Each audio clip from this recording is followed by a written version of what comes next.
Let's take a look at the before and after when the storm hit at Tropicana Field in St. Petersburg, home of the Tampa Bay Rays. Strong winds tore the fabric roof off the stadium. This is a side-by-side also of St. Petersburg Airport and the airplane hangars that were damaged. Let's also take a look at the city's shoreline. You can see the ocean taking back a big piece of the beach. Here's what some survivors in Florida are saying. I'm very devastated from looking at how my place looked right now. It was very life-threatening. I feel like I was about to die. Yeah, emotionally, I'm happy that I survived this, and I'm just kind of processing mentally of how bad the situation is and how long truly it's going to take to get everything figured out. Those are survivors who live in St. Lucie County, Florida. It was one of the hardest hit parts of the state, with several tornadoes touching down. A number of deaths have been reported there.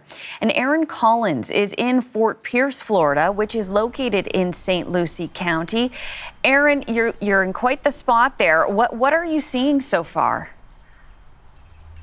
Yeah, hey, Jacqueline. Well, we're seeing a lot of water. You can see that behind me, and I think that's the case right across the state right now as folks try to sort of recover from 2 hurricanes in 2 weeks. And what does that mean? That means that the water is very saturated. Obviously, all the infrastructure full of runoff, and it's very difficult for this stuff to get to dissipate. So we've been seeing traffic try and move through this street sort of all morning long and get about their business. But this water is deep and it doesn't seem to be going anywhere. Just to give you a sense, we pulled in here to talk to you, and our truck got stuck, right? I mean, all the ground here is saturated.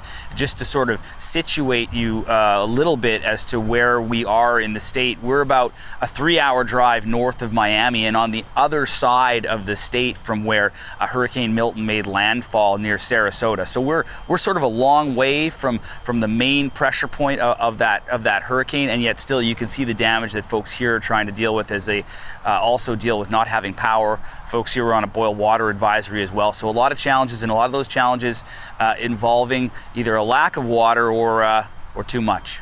Well, you're also, Aaron, in the part of the state where tornadoes touch down. So, I mean, dealing with the water levels there, but also the damage from those tornadoes.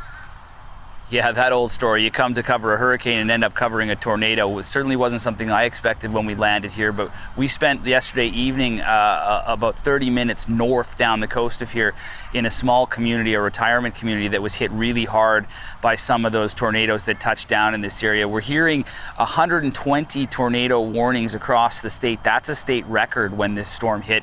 And of those, at least a dozen touched down, several in this area.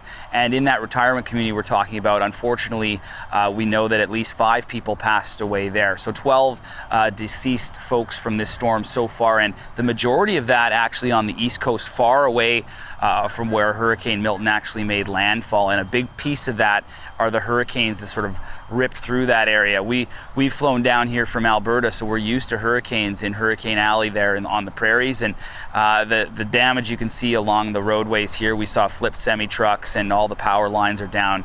We saw a church that had been torn in half. You can really get a sense of the power that some of these tornadoes had as they sort of came along with that hurricane as it moved from west to east across the state of Florida. Aaron, well, be safe yourself out there, and hopefully you can get the truck out of that particular spot. Yeah. Thanks so much, Aaron. Appreciate it. You bet.